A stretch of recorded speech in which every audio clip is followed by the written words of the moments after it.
Welcome to the LFG Pats Pod with your hosts, Joe and Mike. Let's go! All right, boys. Welcome into the LFG Pats Pod. This is episode 24. And we have 24, man. It just these days, these weeks just fly by. We had a great matchup this week with the Steelers. And so to commemorate that, we brought on the Steelers Rem podcast. These guys have been doing this for a long time. Welcome, JT. Welcome, TA. Thank you, Joe. Thank you, Mike. Pleasure to be here. My man TA and I have been doing this a little bit at a time. And, every game, every off season, it's a new adventure. So just like you guys, as we were talking backstage that, it's so early in the season, even by game 3, we still don't know what we have yet. We haven't seen what our team's capable of yet or the ups and downs. So looking forward to knocking things around with my buddy here and my co-host TA, the famous TA. If you haven't heard of him, you have now. So, but anyhow, thank you guys. Love it. And just so If y'all you don't know, now you know. my car. Up here with Yins all. And the Joe Schmo Patriot Show. The Welcome Joe to the Schmo Joe Patriot Schmo Show. Let's Patriot. go. I thought All that right. was absolutely Oh, hilarious. gold. That Dude. I is. watched the show and I was dying. I was laughing. I almost hit somebody. I almost rear-ended somebody in my car. I'm like, almost spit my drink out. But I so love anyway, it. so we got a great show, everybody. So we're going to talk about basically the last 2 weeks, just kind of, how we got here. And mainly Mike and I will touch on the Dolphins. And then JT and TA will touch on the Seahawks. We'll talk about, how we feel about the teams. And then we'll get into the actual matchup this week, right? Steelers Patriots. And then we got a little fun thing at the end. So tune in till the end. There's a little fun along with our predictions. I won't even spoil it. We'll just say that that's all we'll say. But before we get into that, we have to talk about our sponsors. So Horizon HVAC. This company's amazing. I've been at this house for probably 6 years, and I have not done any maintenance on my HVAC system, and it's a wonder that it's still running. So these guys came out great. I texted my buddy Mike, who owns the company. He said, "I'll put you on the schedule." Instantly, I'm in the system. I got a text message up. Your meeting's on Friday. They're prompt. They're on time. They take out, their toolkit. They're looking at my thing. They say, "Look, everything looks good. Just needs a little bit of a cleanup."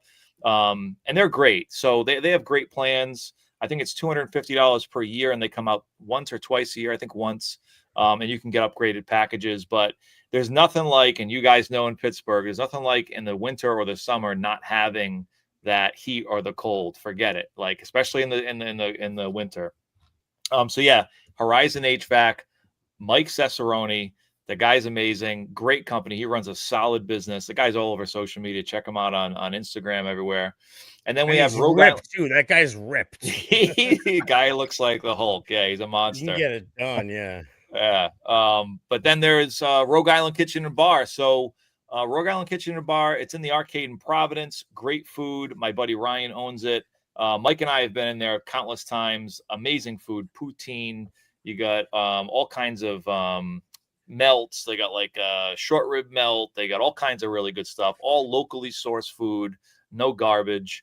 Amazing. Tons of beers on tap. We actually have an event on October 5th. So we're going to tailgate the away Bills game, Patriots Bills, on October 5th. If you buy a hat or a shirt or a mug or whatever from us, you get a ticket in that for you and 3 other guests. So come. At 6:30 it starts. At 7 o'clock the podcast starts, and we're going to do an hour-long podcast right before the game, a special event, free pass apps, a bunch of drink specials. It's going to be amazing. Trust me, you'll want to go. I'll put a caveat into that. If somebody shows up and says that they're there for us, they're getting in. That's it. One way or the other. You're getting in. Don't worry about it. You guys, you don't need credentials. You get in. You spend some money, you listen to the podcast, you watch the game. It's going to be a fantastic time. And if you buy a shirt, it's a bonus. Absolutely. Sounds like a blast. You're making us thirsty and hungry there, Joe. Hey, man, come on down if you want to come. Take what's it's like a 6-hour, 7-hour drive.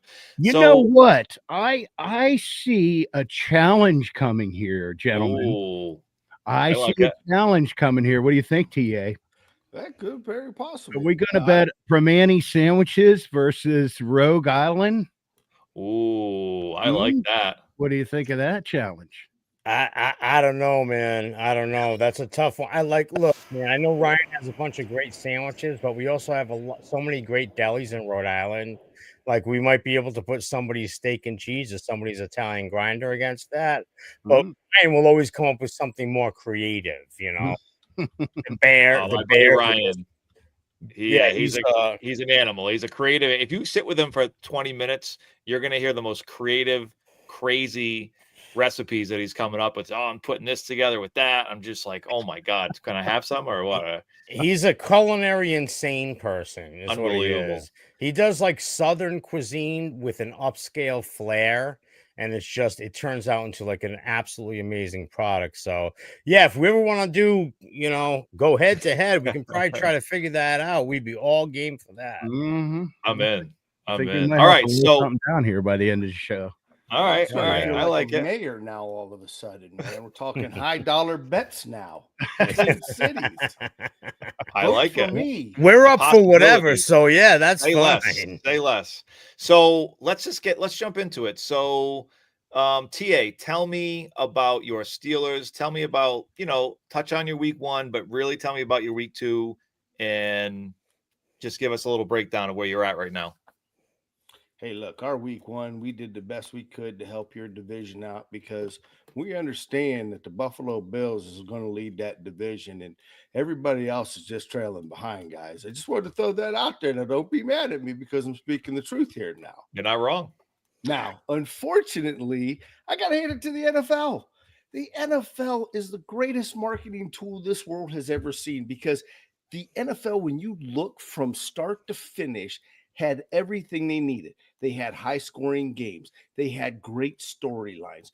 That week 1 for us was Mr. Fields going against the old man Rodgers. Man, you couldn't have asked for anything better. Then you flip the page on 2. You thought it was going to be another great storyline until DK Metcalf just dropped the ball. He just wasn't up for the challenge. And that's where we're at. It's a tale of two tales at this present time and moment. I could go a little bit more, but I want to be very respectful. All right. I like it. JT, give us your take on it. What's your well, a tale of 2 weeks in the form of unable to run the ball and struggling against the run. However, we did much better this week against Seattle than we did against Justin Field and the Jets. So, hey, kudos. Those guys got a good team. What was it? 4 quarterbacks reported with injuries after this weekend so far. Justin Fields with 5. Fields with a concussion. Burrow's out.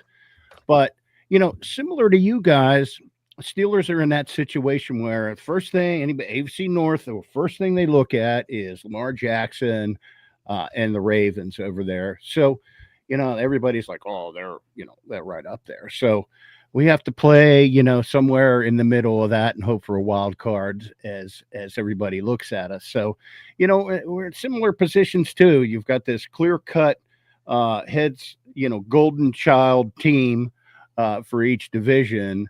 And so a lot of similarities there. But anyhow, Steelers, some dumb mistakes. And here we are, 1-1. I'm happy to be 1-1 at this point. Our bye week is number 5. We're smack dab in the middle of mediocrity again. Mediocrity is the name of the game. If you guys know anything about Mike Tomlin's history, it's a mediocrity. So never losing, never really winning. And we're both in the same boat with that as far as the way we feel about our teams. Like we're glad that we won, and there's a couple things that are positive that we can take from it, but that doesn't mean that we're like incredibly confident going into week 3.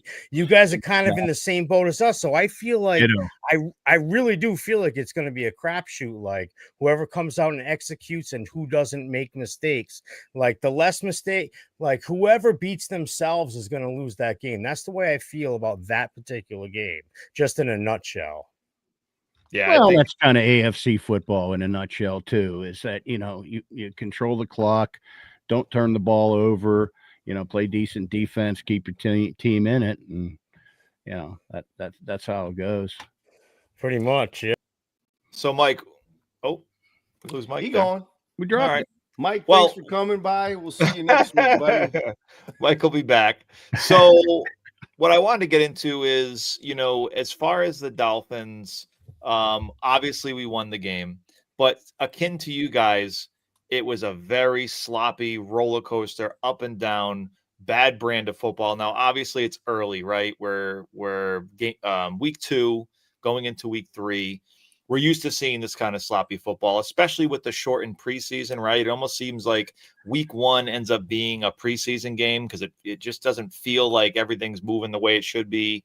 A lot of penalties, a lot of miscues, missed throws, drops, all kinds of stuff, right? So it's kind of like the season's longer, so you kind of have to extend out the preseason a little bit.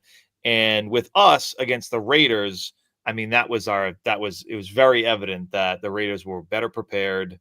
And clearly with Pete Carroll and that coaching staff, Chip Kelly, they were ready to go, and they made adjustments and we didn't.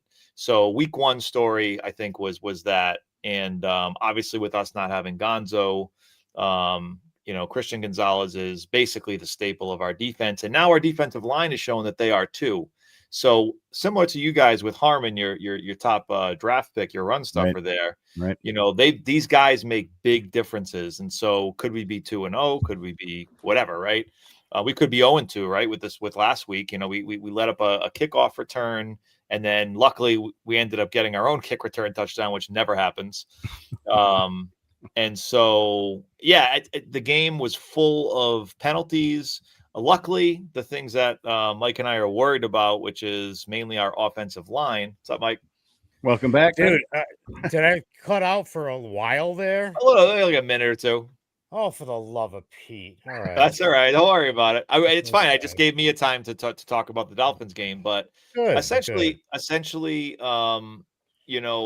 things that we were worried about going into it, it's amazing what you know and what you don't know, and what you think you know for sure, and then you get there and, like, for instance, our linebackers, Spillane and Ellis, these guys know that can't name. tackle. Yeah, they can't tackle. They can't cover. And those two linebackers lead the league in missed tackles. Our tackles. 2 starting linebackers lead the league, and it's not even close. It's really You sad. know what I used to say about Robert Spillane? What's that?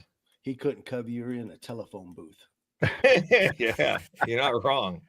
I'm not high on his evaluation in the first 2 weeks. He can't cover anybody, and he can't wrap up anybody, and he always takes the wrong hole when he's trying to shoot a gap, and he guesses wrong all the time. I have not been impressed with that guy at all. If I had the Office Space clip that, the one that says, "So what is it you say you do?"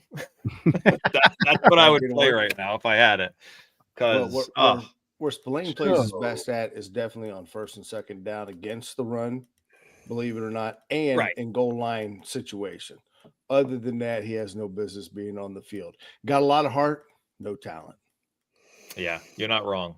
I can't disagree with that. Based on what I've seen in the past 2 weeks, that sounds like an accurate assessment. I'd love to disagree, but I can't. It's a problem. It's a big problem. We paid this kid $11 million a year for 3 years.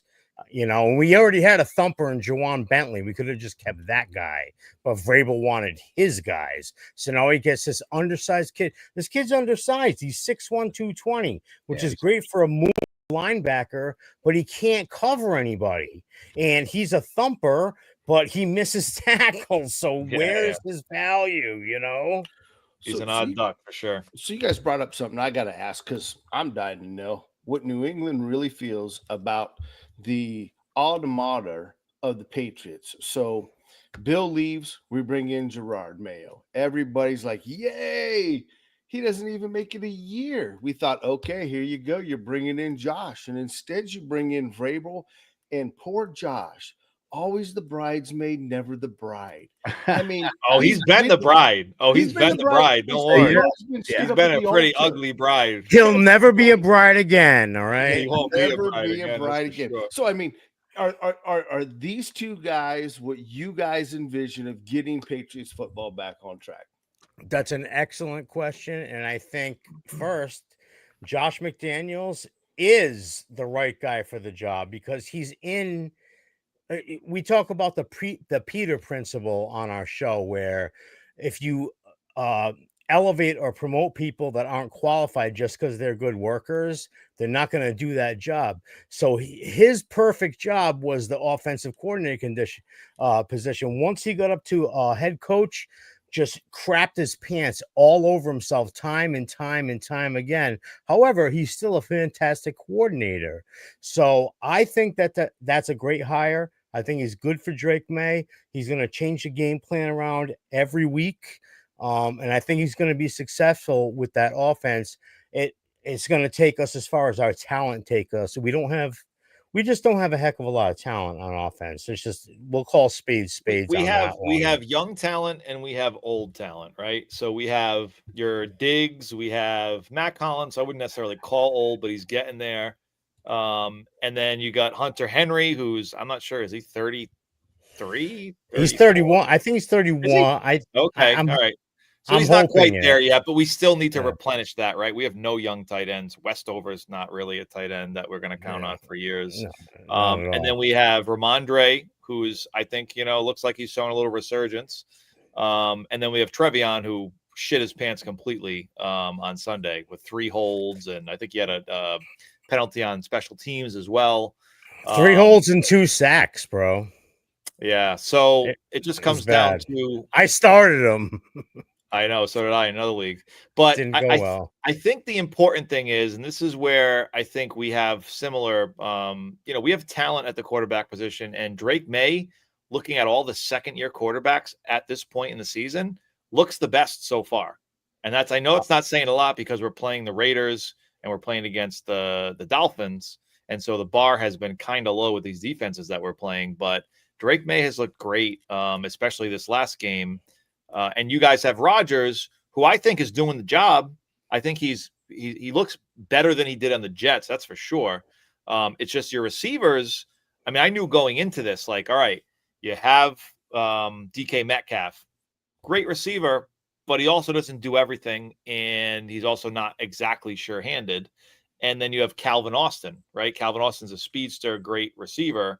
But then you have a lot of other role players who haven't really been the most consistent. So similar kind of profiles where it's like you have some people that are dependable, but no real alpha, but with quarterbacks that I think can produce given the right amount of time. And so it's definitely an interesting matchup coming up. You guys can't be too happy with the performance of DK Metcalf thus far. No. One of my comments was after the game was, all-star players need to make all-star plays. And we didn't see it.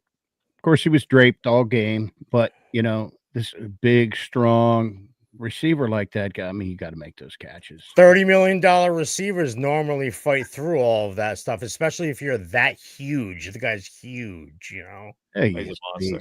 He's a beast. He's like a linebacker with speed. Seriously, he's like, what is he? He's like 6'5", 240 or some stupid nonsense. Yeah, runs like a 4.3 or 4.4 or something crazy. And he's probably like 5% body fat too. Yeah.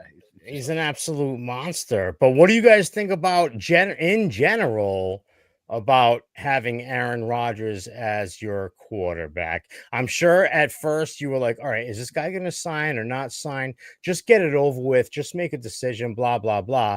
And then he finally comes in and you're like, all right, well, he's bought in. So let's see what happens. He had a good game in week 1. He had a pedestrian game in week 2, and he's 41 years old. And I'm seeing him take hits. And I'm like, how many more hits can he take? So what's your guys' confidence level in him? Go ahead, TA. I'll let you start.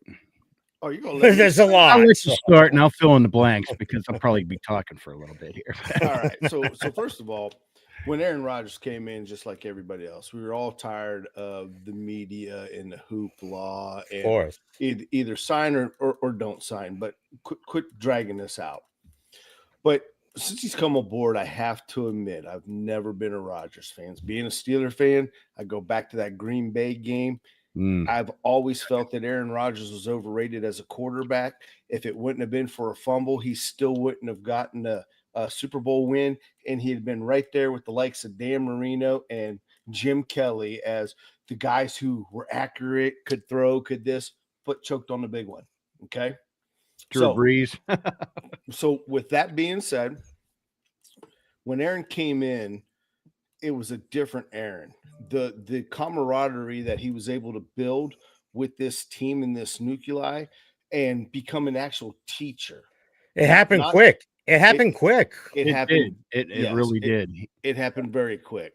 So I'm still reserved a little bit, but I'm excited to see how this can unfold. And 2 games into the season does not constitute a body of work, as Tomlin would like to say. It's not there. Are we at varsity level yet? No, we're still Saturday playing JV. Do I feel we need a number 2? I think that's where the NFL and the league is really, really underestimating us, because DK Metcalf, I think he let us down last week against Seattle when he should have shined, dropping those 2 balls right there when we could have drove down and made it 7-7 game. That really stymied us. But Calvin Austin, this kid can be something spectacular, and he has wheels. Yep. I agree. Yep. I agree. You go ahead and you throw in a Roman Wilson, who we have yet to see his best Promising yet. Promising guy. Absolutely.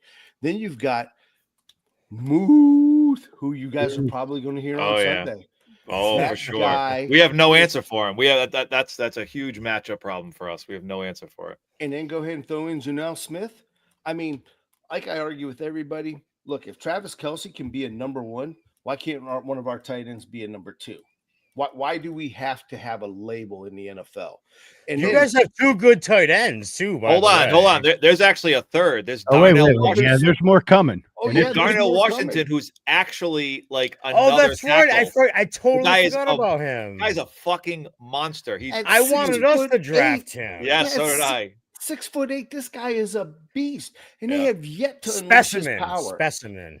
And then you've got Connor Hayward, who I don't care. You throw that ball anywhere in the field, and it's within a 10-foot radius of him. That kid comes down with it, catching him with his big toe. I've never seen it before. He is just absolutely crazy. So we've got the weapons, and I think part of the problem is right now, Rodgers has never been on a team that's had this many weapons or potential that could be there. The problem that we have right now is our offensive line. JT, take it away. I see that. All right, a big differ with that many weapons yet, but that all remains to be seen. But as TA mentioned, our offensive line.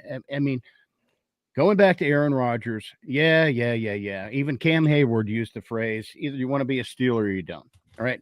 And then, of course, that came back to bite him as he was going through contract negotiations with the Steelers about, even though he just signed a deal last year, he wants to redo it again because he had a good season.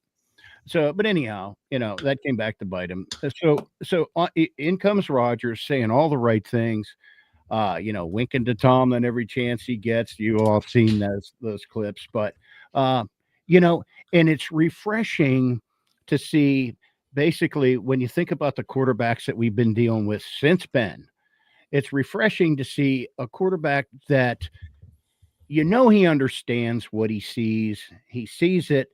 Now, our biggest problem is this. I have total confidence in Aaron Rodgers to make the right calls, to make the right reads, and to make the right throws. He still has that quick flip.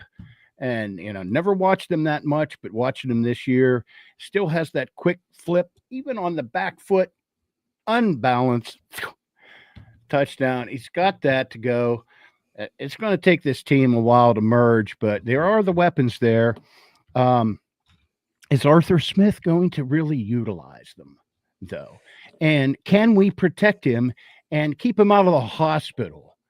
I hate to see by the bye week 5, week 6, guess what? Mason Rudolph's going to be starting because Aaron Rodgers Oh. has been concussed or, is in knots. I've noticed your tackle play is a little spotty, and the left side of the line has been a little bit spotty as well. Aaron Rodgers usually knows how to like maneuver through those things, but he's also 41 years old, so you can only take so many hits. And he can't escape like he used to be, and he'll be. He can't move. He can't move. Yeah, now. So, but we can't rely on a passing game. We have to really find a way to run the ball more effectively. Jalen Warren showed flashes of it. We moved Najee off to San Diego. And we brought this Caleb Johnson kid in, and and then we also have Kenneth Gainwell, so a seasoned vet in there who's been getting a lot of snaps, but we're just not able to pick up that first down, pick up 2 or so, in the meantime, the Seattle Seahawks are picking up 7, 8 on first down, and they were on constantly in third and short situations. But, this team needs to really run the ball better, and on defense needs to stop the ball better. That's pretty much my sum up until this point. So with Caleb Johnson, we'll get to him in just a second, but I would like to ask you guys, Jalen Warren, is he the bell cow? I think he should be the bell cow at this point, no? Really? All right. I'd love to hear it. By committee, it seems to be. Everybody was like, "Why is Warren getting so many carries? Why isn't Warren getting carries?" And then Warren gets carries, and then the number of carries is still a balance, but he's pretty much going at it by committee. By committee. Yeah. Really, but I think Warren's the best guy for that job personally. And I'm biased because I'm saying this because of what happened with Caleb Johnson on that kickoff. It's an interesting backfield, but and this is how I feel about the Patriots as well. You got to give these kids some carries. You got to give Caleb Johnson. You drafted him was it second or third round? They drafted. Yeah, him. But do you think he's going to be in the doghouse now based on that play? He might be off of kickoff returns, or maybe not. Maybe they say, all right, no, he's in the doghouse. He's the doghouse. No, Tomlin said he hasn't even begun to address that situation yet. I saw him say that today. So the jury's out. I don't know if that translates to his carries in the backfield, but it would be nice if they had a committee back there. But Jalen Warren, I don't know. I like him. So it's got to be frustrating though, as a Steelers fan, with that kind of talent being drafted and not him not getting the rock. I mean, Jalen Warren's a fine piece, but he's no workhorse. He's no like future back for you guys. Caleb is the future, you would think. So he is, Joe, but he's not ready. It's just not quite ready yet. Tomlin uses. We're going to talk another Tomlinism here, but we were talking about Wilson last year as a receiver. But Tomlin uses that analogy. It's pretty hard to jump on a moving train, and I think that's pretty much where Caleb Johnson is at this point in time. Even without that mindless, it's moving too fast for him. Basically, yeah, it's just a little too fast. I mean, we watched him on the field in Latrobe, PA, and it just never seemed to get it going. So we'll see. He'll be better. What do you think, PA? You've been holding back over there. I feel like you got something in your brain going. Well, first of all, I mean, Warren is a very good back, and we do love Warren. But the nice thing about Warren that everybody seems to forget is that we had a guy out there front in the beginning who would go ahead and be the cowbell. And we went ahead and but let Najee go. What made Warren stand out is Najee got those tough 2-3 yards where we expected him to get 5 and 6, and then Warren would come in and rip off 5, 6, 8 yards because you didn't know if he was coming out of the backfield, if he was going to catch the ball or run the ball. Now, when you're number one, he's a one-trick pony now, which is why we've got Kenneth Gainwell in there, because now Kenneth Gainwell seems to be the receiving back. Although last week we had Jalen go ahead and rip off a 68-yard run on us. So they're still trying to figure out how Speedy and Speedier are going to coincide, because we don't have a smash mouth running back, because our smash mouth running back has had 2 carries for a total of -1 yards. So as JT has said, He's not quite ready yet. And as we already know, he'll infamously go down as a bonehead play. But I want you guys to remember one thing. We had another rookie running back years Barry ago. Foster. I'm sorry. I didn't mean to spoil it. I know my history. I'm sorry. And I'm Barry sorry. went on to clock many, many, many of yards. I loved Barry Foster. Loved him. He was awesome. He was awesome. So not giving up on the kid yet, but there's still some seasoning to do. We got to. So you think it was a mistake to get rid of Najee Harris, basically, No, right? no. It was needed. It was needed. But he wasn't replaced as a bell cow, basically. Correct, because at this present time and moment, they were hoping Caleb would come in. He hasn't quite got there yet as a developmental, and he's not the only one. He's not the only one. I mean, look at all the first round busts, right? Not busts. It's not like crazy, but Amarion Hampton, find their way. Ashton Jeanty, all these kids. I mean, Trevion Henderson, right? He smoked everybody in the preseason. Looked like he was going to be a world beater, pass protecting, phenom. And look at him. I mean, he's committing all kinds of penalties. Game. Yeah, just awful games. So these kids, these running backs, especially this year, we'll see Judkins. I'm surprised he's even playing right now. There's a few of them that I think have some promise. Bashal Tutton, we'll see how he does with ETN over there. But yeah, it seems like this class that we thought was just jam-packed with running back, like instant starters, are now, when do they start? When do they actually get some real snaps? Welcome to the NFL. Yeah, exactly. Absolutely. Any given week, man, you never know how it's going to go. Well, it's crazy how this league is transposed and transpired over the years to, it's like, I got this number one guy. He's got to be plug and play. He's got to be plug and play. And they're putting an awful lot of pressure on these rookies coming in now. And here's the other thing. We've devalued the running back. So what do we really expect from a running back now? We just got done talking about how we expect these guys, and we made an excuse for them while they're young and they're rookies. Well, wait a minute. The NFL has devalued these guys. There are going to be second page, last page news in 2 more years from now. We're going to be talking about another class because that's what we do now. We chew them up and we spit them out. Spit them out. Yep. 100%. Yeah, and it's only the top 10%, 5%, not even 5% that are actually paid decent money. And now you got corners and receivers making 30. Before you know it, it'll be 35, 40 million these guys will be making. And the running backs will barely break 20 if they're lucky. What's Saquon making? Yeah, but you see it all the time. It's plug and play with running backs. Next man up usually produces just because they have the ball in their hand so many times. So by default, they almost always produce. That's why they're undervalued. The running backs don't understand that. That's why they're undervalued. There's so effing many of them. Yeah. If one guy goes down, another guy's going to step up. Yeah. We've seen it for years and years and years. So they like quality linemen. You'll put another guy in there. Yep. Exactly. It's next guy up. And here's another thing that people got to realize too. When the offense went to zone blocking, that really changed the dynamic of the game because it took away the pulling. It took away the trapping. You don't see that like you did 10, 15 years ago. You don't even have a fullback lining up in the backfield like you used to because the offensive linemen are geared to be quick, light on their feet for pass protection. And then in time being, you got a zone block to hopefully have a back squirt out of the backfield. That's the reality of it. And not everybody's a great offensive line coach either, boys. No, not at all. Absolutely. Not at all. Yeah, so let's hold on. I want to touch on the offensive lines here because I think for us going into the season, this was our biggest concern. Now, it's interesting because, we've had some different gyrations of this offensive line. We brought in Morgan Moses. We had Mike Onwenu, who was probably the only stable piece from the last year, right? We brought in Garrett Bradbury, who we thought was, based on his PFF stats, based on his film. He's been the best one. Right. He thought he'd be a complete disaster.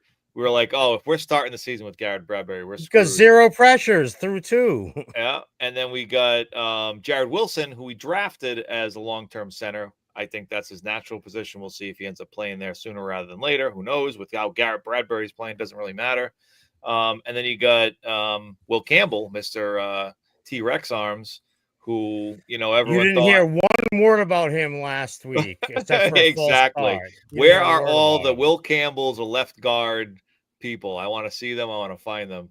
But it's interesting because our mid to left, who are basically rookies and a guy we thought wasn't going to start, or we didn't want him to at least, is now the strength of our offensive line. And now our right side with Onwenu and Moses is probably our most suspect. All So of a again, sudden, it just goes to show you really don't know shit going into the season. And then once it starts, that's when you actually have some real live snaps.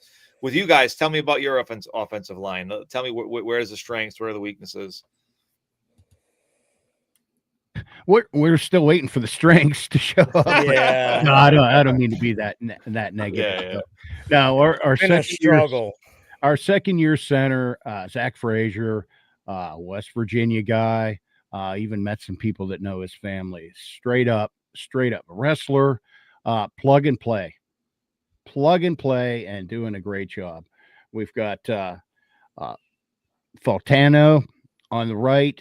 We've got who's in the middle at tackle there, TA on the right side. You mean in the garden?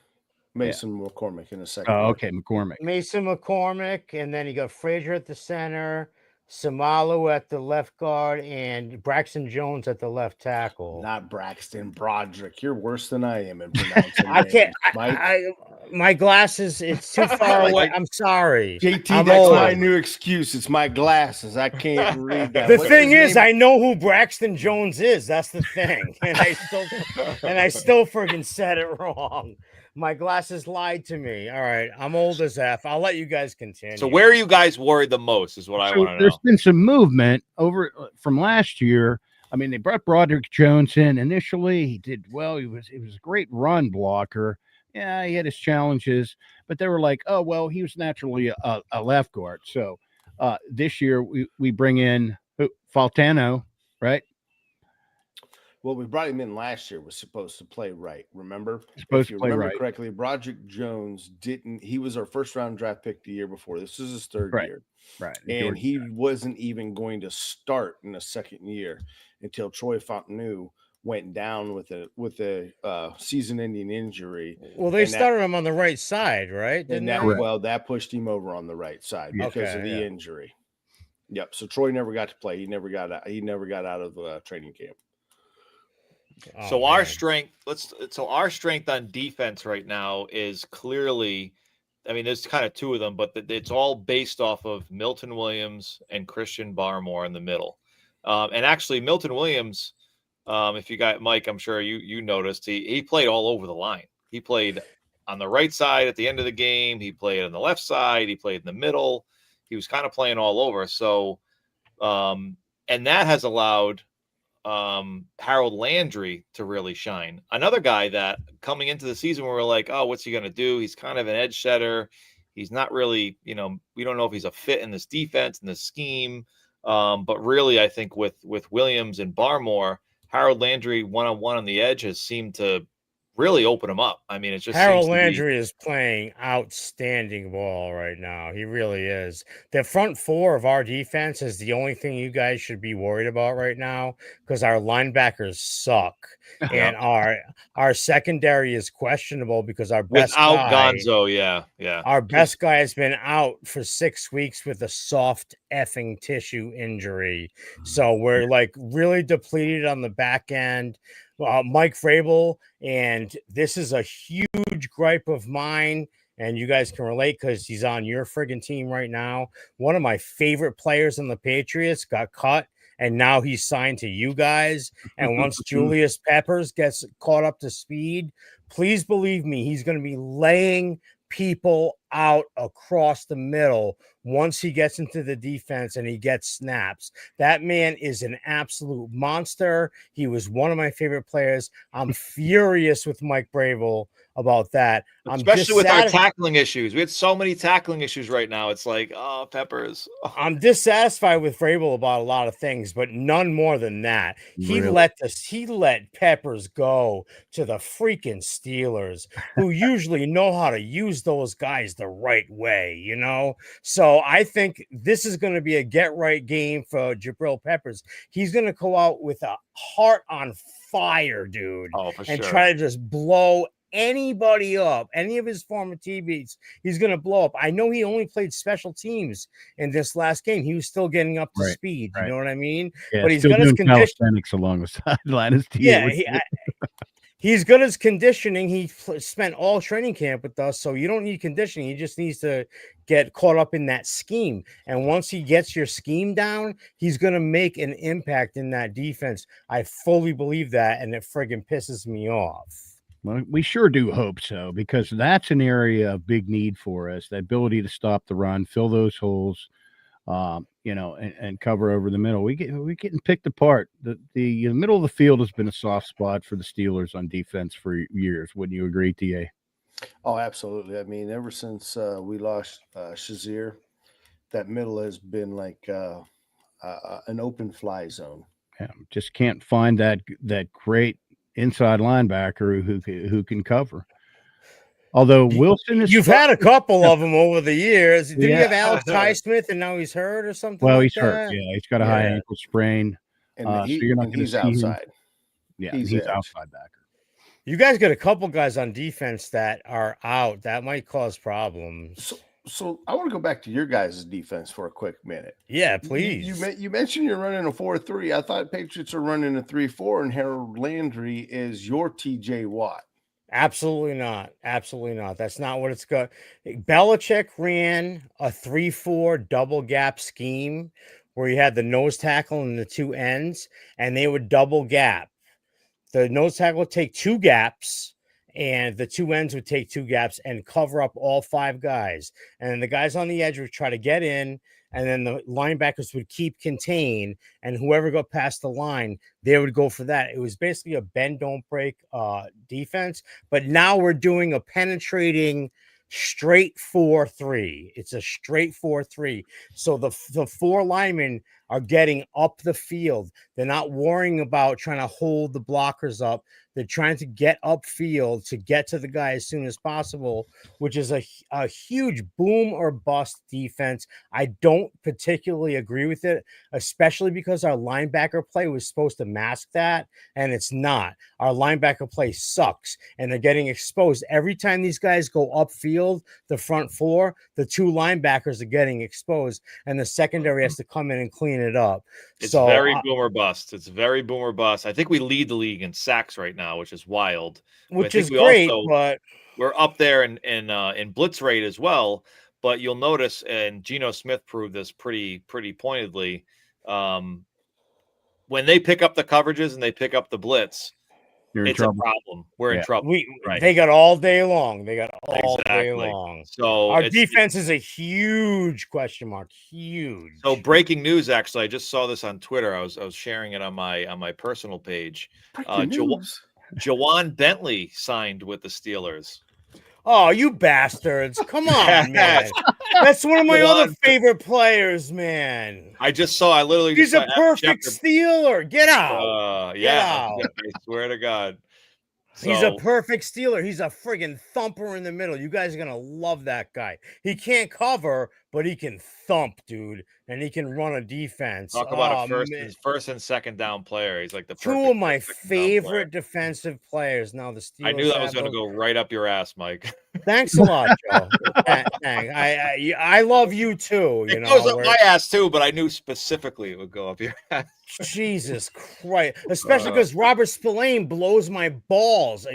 Forgive the language. Kid leads the league in missed tackles. He gets burnt left and right on coverage. He can't do anything, and we're paying $11 million a year for this friggin' guy. How would Bentley be worse in that role? That's what I want to know right now, dude. I think we ruined him for you.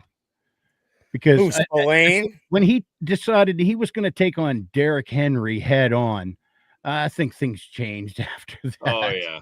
Kind of like the AB hit from Perfect.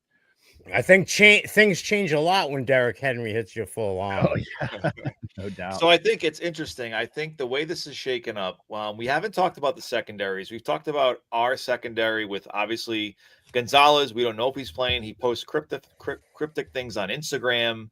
We try to read through the tea leaves. Is he playing? Is he not? We don't know. We won't know probably until Thursday, is my guess. Thursday, Friday. If he gets in a limited session or something, we'll see. But I think the long and short of it is our defense without Gonzo, we're going to give up a lot of yards. It's a liability. It's a liability. We're going to give up a lot of yards. We'll get some sacks. We'll get after the quarterback, but when we don't, it's a problem. The only silver lining I have is that I feel the same way about both teams. I think both of our defenses are liabilities, and I think both of our offenses are a complete crapshoot based on how we come out of the gate with our specific game plans and who wins against who and who comes up with the better play calling. So this game to me is literally, it could go either way, honestly. What do you guys think?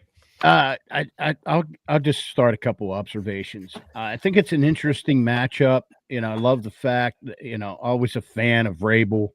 I love the freshness coming in. He's an aggressive, he's a defensive guy. So, that scares me a little bit. For us, not so much worried about the backfield, but what I was kind of alluding to you, Joe, last night as we were chatting and getting ready, is that what concerns me is that I just want to see competitive football. I want to see a flow in the offense. I want to see run stopping. I just want to see, let's get to real football. Because I'm not sure we've seen real football yet. I mean, a lot of our starters did not even show up in preseason.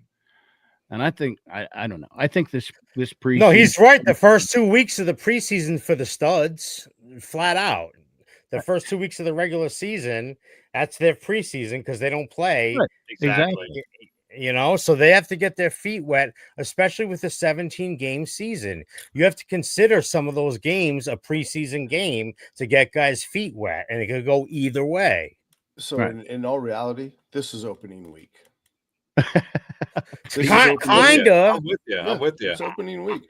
I'm with you on that. Everybody should have had time to gel. Everybody should know their assignments. Everybody should, all those little minutia things that you work on during training camp should all now come to play come this weekend. I agree with him. He's right. Week 3 is when they should be figuring all that shit out, right? Mm-hmm. They've had 2 games. They've had the one quasi preseason game. They've had one real game, and now they have an actual, let's see what we can do with this season right here. So that's where both of our teams are at right now. And I think it's going to be a dogfight, guys. I really do. It just depends on what scheme is better and who makes who makes more plays. That's just the bottom line.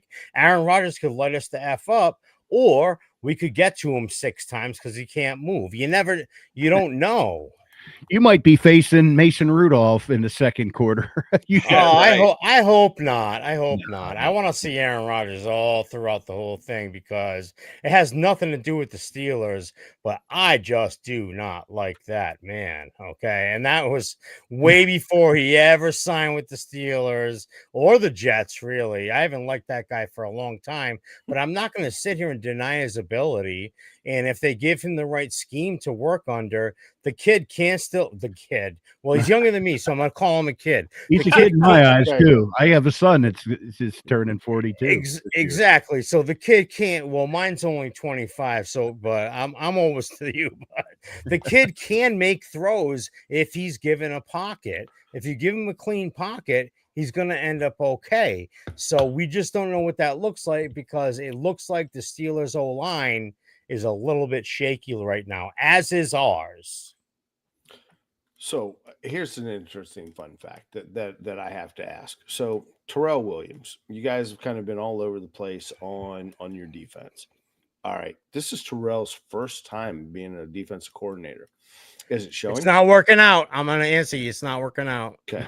So what I've seen so far is that Vrabel has brought the same things that failed with him in Tennessee to New England. That's just my observation of watching Vrabel play. All right. And I've never been a Vrabel fan. Even when he was a Steeler, I didn't like Vrabel. So I don't even consider him a Steeler. You remember him from the late 90s? Oh, absolutely. Oh, yeah. Him. In my He was a special teams guy. I remember that too. In my folklore of my two worst hate, it goes Neil O'Donnell and then Mike Vrabel. Wow. Balls. Okay, those are 1 and 2 in Wow. mine. So That's not good company for Vrabel. He was a youngster though. Neil O'Donnell was not. And here's the other thing. He was a Buckeye. And I'm a Buckeye fan too. I didn't like him on the Buckeyes either. Wow. I mean, I've never liked his attitude. I always thought he was cocky. I feel that he needs humbled, and the world has not humbled him enough yet. So, but where I'm going at with all of this, because this wasn't to beat up on Mike Vrabel, because he is a man, and on all that good stuff. And we can take it. So go ahead, please. No. My theory going into this is that you guys have a very good chance of taking this game, because I see our coach, who I believe also needs a little humbling right now, is going to go in with the attitude that he has beaten Vrabel 3 times out of his career, and Vrabel has not beat him at all. And because he's still playing nicey nice, except he did go ahead. I just read that he did go ahead and bench Caleb. So Caleb will not be playing this week. I think he bends too much to the players' needs instead of being that coach. And I think the odds could potentially be in New England's favor, because it's still left to be unseen since Tom's left, because Tom had our number. Tom had our number for whatever reason. Yeah, let's be honest. He had everybody's number. No, because if you look back during the 2 decades, it was the Patriots and the Steelers. We were always the bridesmaid. You guys were always the bride. Tom had the number. I mean, we want to look at folklore. This is writing new chapters and eras, and we're not even writing a new era yet, because you guys have Drake May and we have Rodgers. And I would like to see him out there on ayahuasca, to be honest with you. That might work out. He could see everything. Everything would open up in vivid colors. He gets in the zone. I love it. I would love to see that. I would pay actually to see that. Quite a bit of money. But he's right. I like what he said about Mike Vrabel. He's right. You know what? Mike Vrabel isn't that likable of a guy. He's not like a really great guy or anything. He's pretty standoffish. He's pretty friggin' stubborn. And we've seen that with the way he's handled our roster and the bottom end of our roster, and how he's gotten rid of some guys that we don't want him to get rid of. Some he's guys very that were prudent. He's very to the point. He's very like, this is my guy. I don't care. I know that was your guy, but he's your guy. And then literally we'll throw him to the side. Peppers, Bentley, literally every captain got nuked. David Andrews, who even said he probably could still play, got rid of him. The jury is out on Mike Vrabel's attitude and his coaching style in general. The jury is definitely out on that. I'm not going to say that it's not, because that kind of guy's kind of a douche. As long as that translates into wins, then I'm fine with it. But he's made several questionable decisions since he's taken over this job, so we're just not quite 100% sure about it. And when it comes to Mike Tomlin, look, the guy has had such a long leash for a long time for a very, very, very good reason. The guy is a fantastic coach.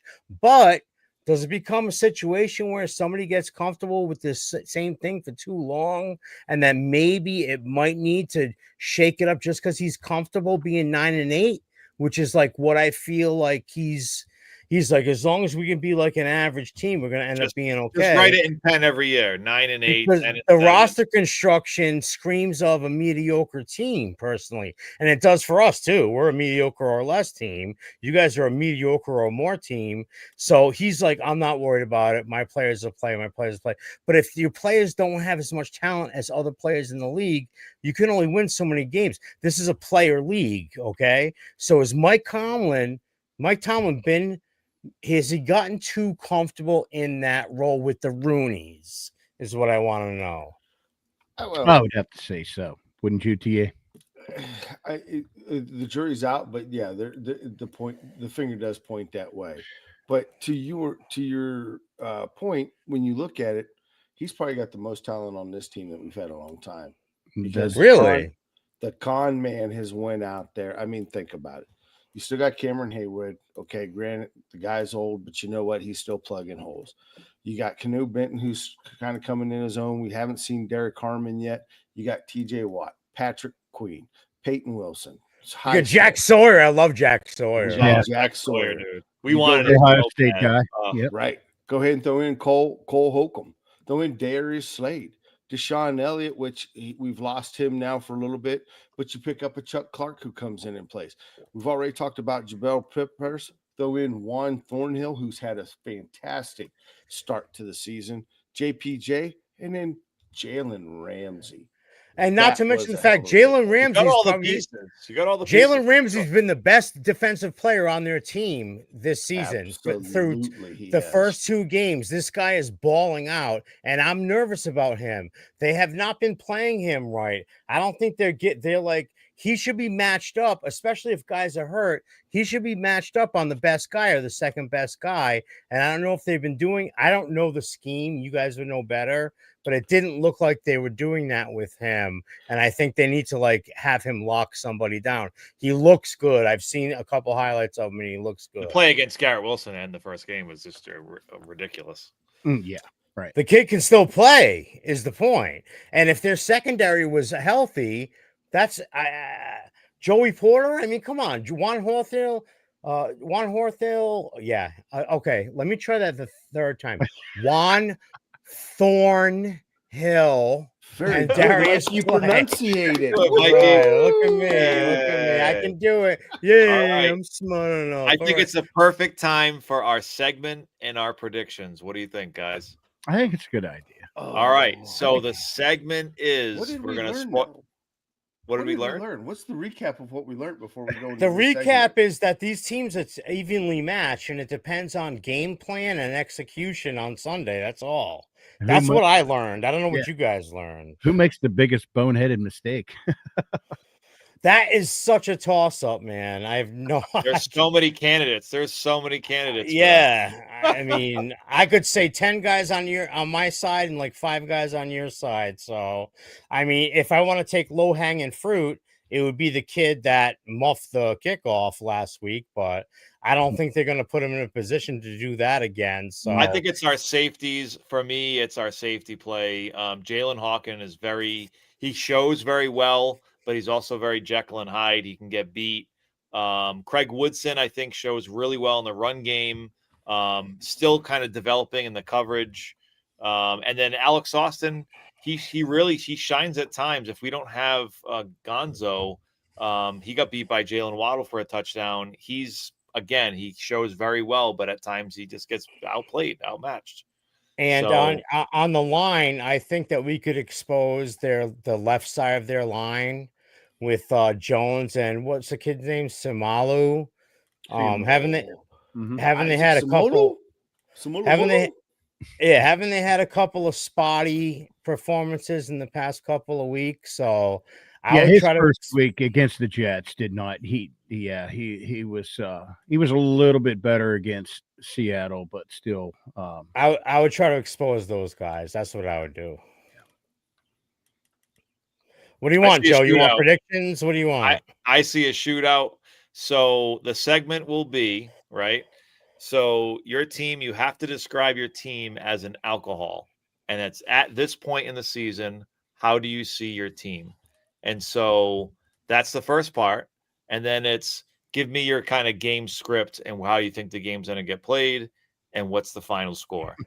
I love when Joe throws me curveballs that we haven't talked about before. So now we have to ad lib it. So I'm ready to go. So I'm going to call us, and I'm cracking it right now. If you guys can see it, the biggest white girl drink you've ever seen in your life, a neutral, right? White girl summer. So we don't get any respect, but we get the job done. And I think this is where Drake May is really going to shine.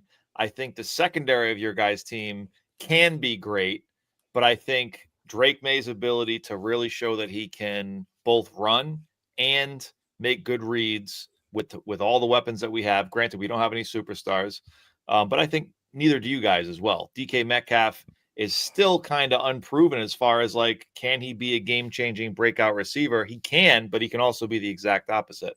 So I see this game going. I feel like the defense is going to be lacking on both sides. So I feel like this is going to be a high-scoring game. I'm probably going 31-24 Patriots. Wow. Confidence. All right, you guys go first, then, and I'll bring up the last leg. Go ahead, TA. You want me to go? Sure. You're all right. I'm curious to see if we pull out the same drink. Oh, I can guarantee you're not pulling this out. Okay. I can guarantee it. First of all, right now, paying homage to our boys in Ireland because we need a bit of la luck. I got hold on. Let me get it here. Can you guys see that? Oh, Wild Irish Rose. I like it. We are a little bit of the Wow. Irish Rose. All right. Yes, so we are cheap, but we are effective. We will make you take back things you've stolen. We will also chew your arm off to leave peacefully in the middle of the night. We have not won in New England since 2008, guys. I don't know if you know that or not. I do. So, going back on the series, Tom was a game changer. Tom's not here anymore. The series is actually, believe it or not, in the regular season, 15-15. And like the Irish Rose, it is a symbol, believe it or not, to represent the strength and resilience of Irish women, who my boys will be wearing kilts if they don't continue to play like men. Nice. Very nice. I like Segue. it. And what's your prediction? Score prediction? Yeah, score prediction. Oh, my score position, because this is the thing about Vrabel and Tomlin. They both play an old school form of football where we play not to win. However, we play not to lose. And when you play that kind of game, it is very, very low scoring. Ooh. So I'm going to say, since we are talking two mediocre teams, we're going to be right there in the mediocre box of about 24-17 Steelers. Oh, I like it. All right, JT, what do you got? Your mind is where mine is, TA, knowing this team. Let me just say, going into game 3, I think some corrections will continue to work through this. But in my estimation, in the history of Steeler Nation and the history of Pennsylvania's oldest brewery, Yingling, however, I have to go with the light version because it's only 3.2 carbs and 99 cal, and I'm not sure the Steelers are ready to go to the full blown Yingling draw. So anyhow, I'm just going to say Steelers make enough corrections, and I don't think it's going to be a shootout. I'm thinking with TA that I'm thinking we're going to see some sloppy stuff here and there, but I'm going 24-21, and I think Boz makes the difference once again with the game winner, with Steelers taking it home. Well, that just stinks because I don't have an actual label. I have my Stanley. You know what's in it, though, Mike. You know what's in it. My Stanley beer stein. It's got a certain IPA in it, which I don't know because there's a variety in my fridge. So I picked whichever one appealed to me. Again, I can see this thing going both ways. I think it's going to come down to the end of the game in the last couple plays, and I love my team, and I think they're going to play well on offense, but I think some mistakes on defense are going to be their undoing. I have the Steelers 23 and the Patriots 21. and a very, very close, almost probably last minute type of situation there. That's what I got. I'm sorry. I just have to speak my truth. That's all. I love my team, but I can see it going that way. All right. I just silenced Joe. I just shut Joe right up. Oh, yeah, I'm good. I like it. He was like, "You bastard!" I could see it going all of these ways, guys. I like anybody else, right? I've walked into games where it's hailing sideways and it's snowing, and this was the Titans game. Right? We talk about this all the time years ago with Brady and oh my, and Brady threw 5 touchdowns in the first half. And I said, walking in, I said, "Watch, Brady's going to go nuts today," because literally people's tents were flying off into cars, into the woods. It was like the worst weather conditions possible. And here we are, 5 touchdowns in the first half. So this is where you just have to claim ignorance. You know, we don't know what the football gods are going to give us. We don't know how players are going to show up. There's the whole chess match. Are they calling the right plays? Is there some luck factor there? You don't know. It's any given Sunday. That's why we all love the game. It's why we all are fans of this game and not other games. Or at least I am, the biggest fan of the NFL. So Joe's like, every other sport is dead to me. It is. It is only football all the time. Joe, I can't blame you. I'm the same way, brother. I ain't got time for all that other hoopla. Yeah, we're the same. I can't get into it. I try so hard. I played college football. I can't get into any college teams. I'm just like, all I think about is the NFL. But thank you guys so much for being on the Steelers Realm podcast. It's honestly, Mike and I listened to the last podcast and we were both laughing. They were both drinking. It's a great wine. listen. Listen it to really these is. guys. It's a great listen. It's an awesome listen. Thank you guys for coming on. We definitely appreciate the Steelers Nation side of things. We want to hear it. We want to learn. And so, yeah, thank you guys for coming on. Thank you to all of our listeners. Again, Horizon HVAC, Rogue Island Kitchen and Bar. Follow Mike at Mike LFG Pats Pod, me at Joe LFG Pats Pod.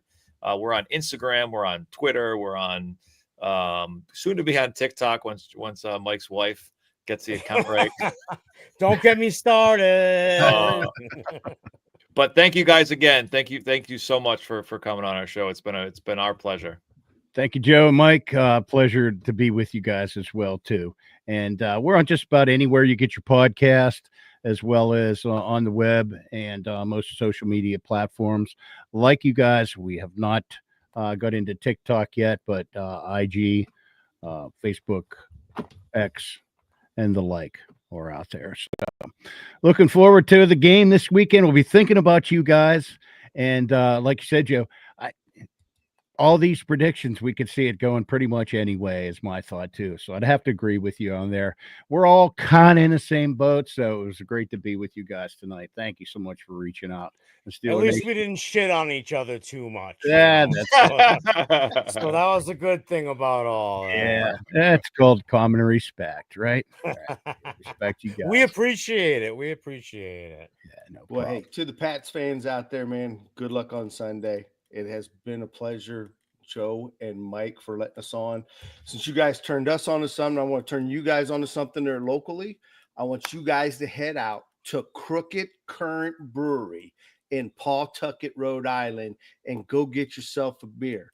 All right? No shit. Okay. Always changing it up. It is a great little hidden gem. The owners are fantastic, and the brewmaster comes up with some stuff. And if you like Napoleon ice cream, hit them up when it's Napoleon beer time, because you're not going to believe how 3 of those flavors hit just perfectly in a beer. Wow. That Gentlemen, sounds thank you very much. And again, Crooked Current Brewery, Pawtucket. That's awesome. I'm amazed that you know a reference from Pawtucket. That's where my wife is from. That's awesome, dude. We're definitely going to check it out. Send Joe that information. We're definitely going to check it out. For sure. I'll look it up. Yeah, I'll find it. All right, guys. It's been a great episode. Thank you guys so much. Thanks for tuning in. And as always, let's fucking go. LFG, baby. LFG. Careful in the hot tub.